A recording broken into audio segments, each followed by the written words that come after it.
Shalom Bapak Ibu peserta Bible Study Perjanjian Baru.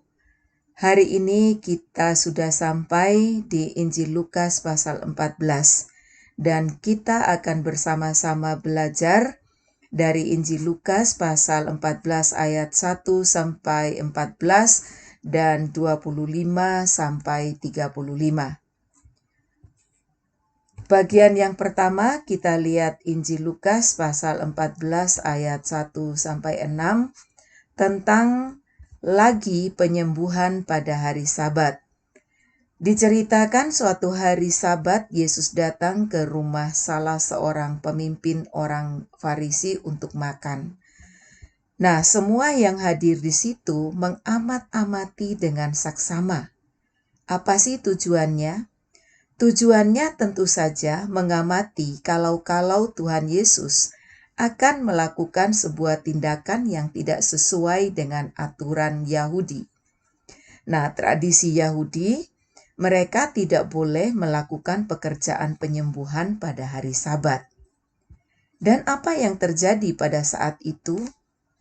Entahkah karena diundang atau kebetulan, seorang yang sakit busung air datang ke tempat itu. Nah, sakit busung air ini adalah penyakit bengkak-bengkak gitu ya.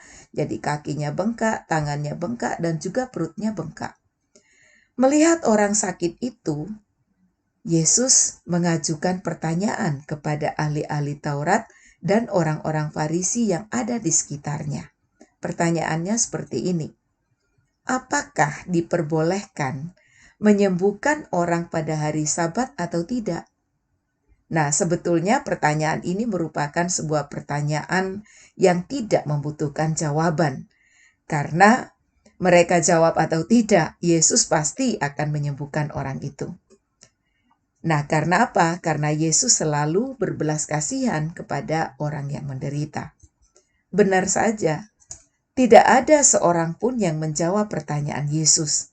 Semua mereka diam. Dan Yesus pun menyembuhkan orang itu, lalu menyuruh dia pergi.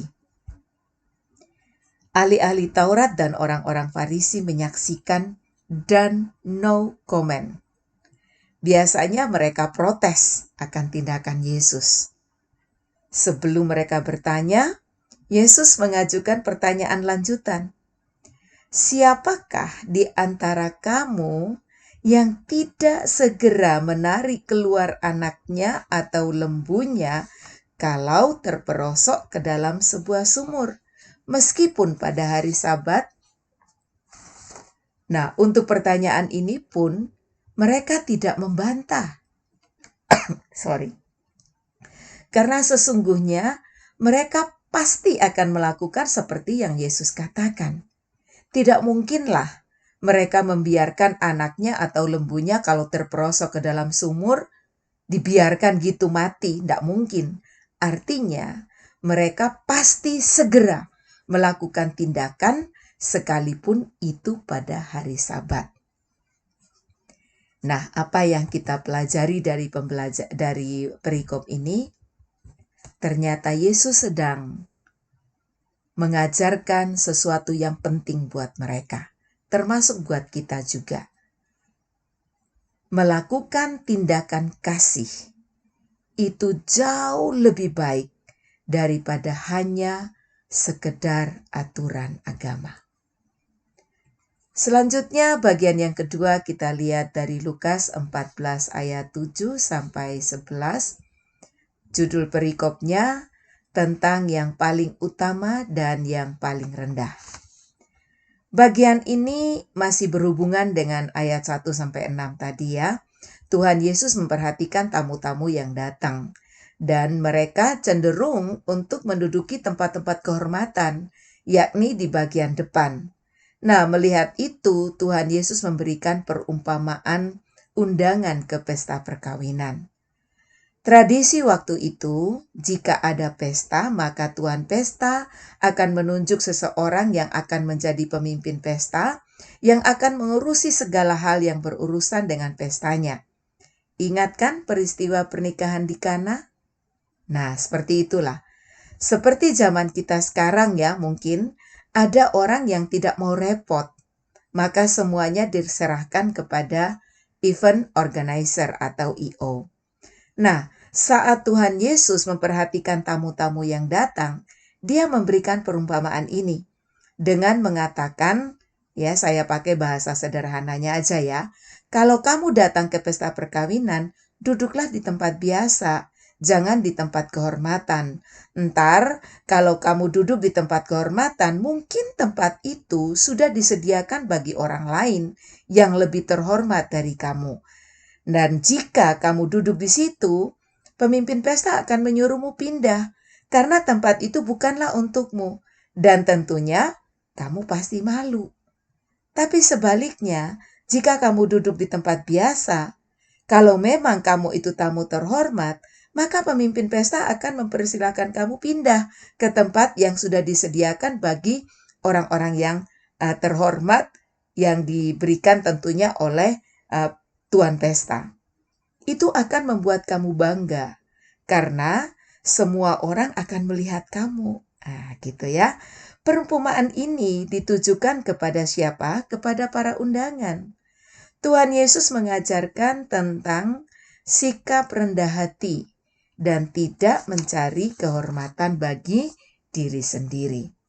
Di dalam Lukas 14 ayat 11 dikatakan, sebab barang siapa meninggikan diri, ia akan direndahkan.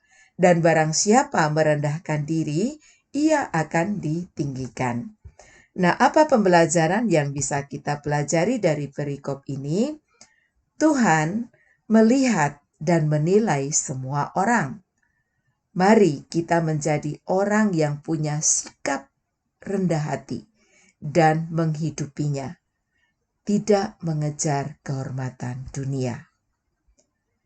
Bagian yang ketiga dari Lukas pasal 14 ayat 12 sampai 14, judul perikopnya, siapa yang harus diundang? Tuhan Yesus dalam undangan ini memperhatikan orang-orang yang diundang oleh pemimpin orang Farisi ini. Yang datang siapa saja, sahabat-sahabatnya, saudara-saudaranya, kaum keluarganya, bahkan tetangga-tetangganya yang kaya. Istilahnya, tamu-tamu khusus yang tidaknya selevel dengan si pengundang. Kok tahu? Ya tentu dari cara penyambutannya, cara bersikap saat bertemu, cara berbicara, ataupun cara mereka saling bercerita. Selanjutnya, Tuhan Yesus mengajarkan sesuatu yang berharga bagi si pengundang. Tuhan Yesus berkata bahwa jika si pengundang mengundang sahabat atau saudara atau kaum keluarga atau tetangga-tetangga yang kaya, maka suatu saat akan ada undangan balasan untuknya. Dan tidak menutup kemungkinan bagi mereka pesta semacam ini bukanlah suatu yang istimewa, karena mereka pun dapat melakukannya. Sehingga penilaian mereka pun, hal itu biasa. Nah, gitu ya. Nah, selanjutnya dalam Lukas 14 ayat 13 dikatakan, tetapi apabila engkau mengadakan perjamuan, undanglah orang-orang miskin, orang-orang cacat, orang-orang lumpuh, dan orang-orang buta. Orang-orang miskin, orang-orang cacat, orang-orang lumpuh, dan orang-orang buta ini mewakili kaum yang kurang beruntung. Jika mereka ini yang diundang, maka pesta itu menjadi sesuatu yang sangat berharga dan istimewa bagi mereka. Apa yang dilakukan bagi mereka? Tidak mungkin mereka bisa membalasnya. Dan tentu saja, apa yang mereka dapatkan ini tidak akan pernah mereka lupakan. Di sini Tuhan Yesus sedang mengajarkan kepada pengundang bahwa sesuatu yang dilakukan bagi orang yang kaya, terkadang kita mendapatkan pujian ataupun imbalan. Dan hal itu tidak ada gunanya. Sedangkan jika dilakukan bagi mereka yang kurang atau tidak beruntung, maka itu merupakan suatu hal yang berdampak dalam kekekalan. Lukas 14 ayat 14 berkata, "Dan engkau akan berbahagia karena mereka tidak mempunyai apa-apa untuk membalasnya kepadamu, sebab engkau akan mendapat balasnya pada hari kebangkitan orang-orang benar." Apa pembelajaran yang bisa kita pelajari dari perikop ini? Jika kita melakukan sesuatu untuk orang lain, jangan pernah mengharapkan balasan. Mari kita mengingat dan memperhatikan yang kurang atau yang tidak beruntung. Setiap perbuatan yang tulus, yang tidak mengharapkan imbalan, akan berdampak dalam kekekalan. Selanjutnya bagian yang keempat yang kita lihat adalah Injil Lukas 14 ayat 25 sampai 35. Judul perikopnya, segala sesuatu harus dilepaskan untuk mengikut Yesus. Yesus mengajarkan hal yang prinsip kepada orang banyak yang mengikutinya. Jika mau menjadi murid Kristus, maka harus berani bayar harga. Lukas 14 ayat 26, di sana dikatakan, "Jikalau seorang datang kepadaku, dan ia tidak membenci bapanya, ibunya, istrinya, anak-anaknya, saudara-saudaranya laki-laki atau perempuan, bahkan nyawanya sendiri, ia tidak dapat menjadi muridku." Ayat 27, "Barang siapa tidak memikul salibnya dan mengikut aku, ia tidak dapat menjadi muridku." Ayat 26 bicara mengenai prioritas. Yesus harus dijadikan prioritas utama dari orang tua, saudara, ataupun nyawanya sendiri. Selanjutnya dalam ayat 27 bicara tentang hak seorang murid. Sesuatu yang diterima saat menjadi murid Kristus adalah pikul salib. Yesus tidak menjanjikan fasilitas yang wah gitu ya ketika menjadi muridnya. Pikul salib bukan suatu hal yang enak, tapi penderitaan. Murid-muridnya harus siap untuk menderita. Nah, di sini kita melihat sangat berbeda ya dengan pemimpin-pemimpin dunia. Pemimpin-pemimpin dunia bahkan, ya maaf nih ya, gereja-gereja tertentu mengajarkan tentang Yesus yang berbeda. Tetapi kita melihat Yesus sendiri mengajarkan bahwa setiap murid-muridnya harus siap untuk menderita. Di ayat 28 sampai 33, Tuhan Yesus memberikan gambaran tentang seorang yang akan membangun suatu menara dan seorang raja yang akan berperang. Seorang yang akan membangun harus menghitung berapa dana yang dibutuhkan agar bangunannya bisa selesai. Artinya tidak mangkrak sampai di tengah jalan gitu ya. Demikian juga dengan seorang raja yang akan berperang. Dia harus menghitung dan membuat pertimbangan yang matang. Ada berapa kekuatan yang dimilikinya agar dia bisa dapat memenangkan peperangan. Gambaran ini menunjukkan bahwa untuk mengikut Yesus itu ada kesiapan, ada keseriusan, dan ada pengorbanan yang harus dibayar agar dapat menjadi murid Yesus yang setia sampai akhirnya. Ya, ingat di dalam gambaran tadi, membangun menara ya sampai selesai. Seorang raja yang akan berperang ya tentu yang menginginkan kemenangan. Seperti itu. Jadi, sekali lagi saya mau katakan bahwa untuk mengikut Yesus itu atau untuk menjadi murid Kristus itu harus ada kesiapan, keseriusan, dan pengorbanan yang harus dibayar agar dapat menjadi murid Yesus yang setia sampai pada akhirnya. Lukas 14 ayat 33 berkata, "Demikian pula lah tiap-tiap orang di antara kamu yang tidak melepaskan dirinya dari segala miliknya tidak dapat menjadi muridku." Di sini kembali diberitahukan bahwa untuk menjadi murid Kristus harus melepaskan diri dari segala yang dimiliki. Bukanlah hal yang mudah, bukan? Ya, karena setiap manusia pada prinsipnya atau pada dasarnya ingin memiliki harta kekayaan ataupun jabatan sebagai pegangan atau jaminan hidupnya di dunia ini. Tapi saya tidak berkata bahwa menjadi kaya itu salah. Tetapi adalah menjadi murid Kristus harus melepaskan diri dari segala yang dimilikinya. Artinya tidak melekatkan diri kepada harta yang dimilikinya. Sulit untuk tidak mengikatkan diri pada kekayaan duniawi. Namun, Yesus menginginkan itu. Yesus ingin supaya murid-muridnya menjadikan dia harta terbesar dalam hidupnya, menjadikan dia sebagai pegangan dan jaminan kehidupannya untuk selama-lamanya.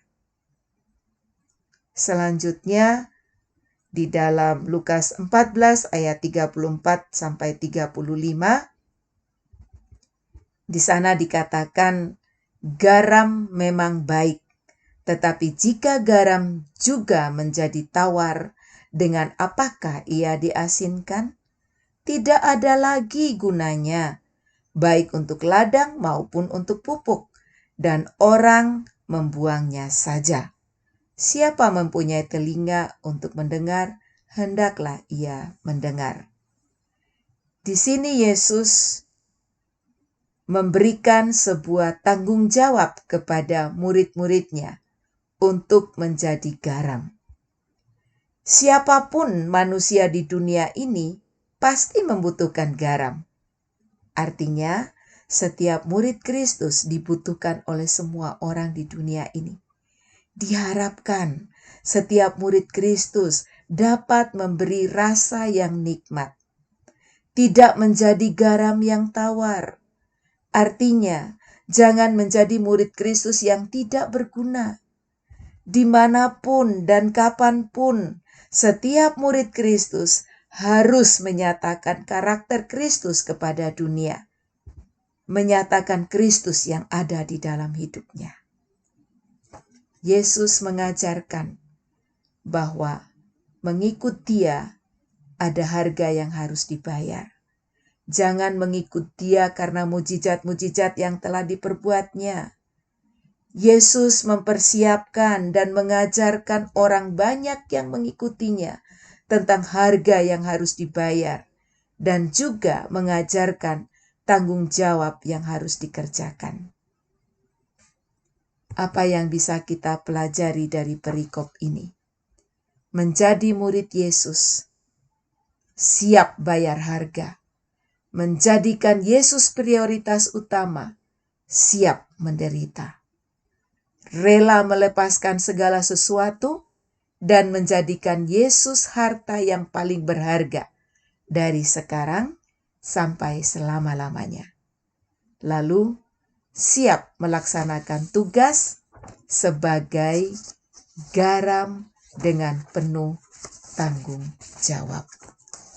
Nah, sebagai kesimpulan dari seluruh yang kita pelajari pada hari ini, murid Kristus mengedepankan kasih lebih daripada peraturan agama belaka, hidup rendah hati, dan tidak mencari kehormatan dunia. Berbahagia bila memperhatikan yang kurang beruntung, berani bayar harga, dan siap melakukan tugas sebagai garam dengan tanggung jawab. Bapak Ibu yang dikasihi Tuhan, ini yang bisa saya sampaikan kepada kita pada hari ini. Dan saya percaya Bapak Ibu bisa lebih mempelajarinya lagi, dan jika ada hal-hal yang belum lengkap atau masih kurang, bisa nanti kita diskusikan bersama di grup WhatsApp kita. Sampai jumpa, Tuhan Yesus memberkati.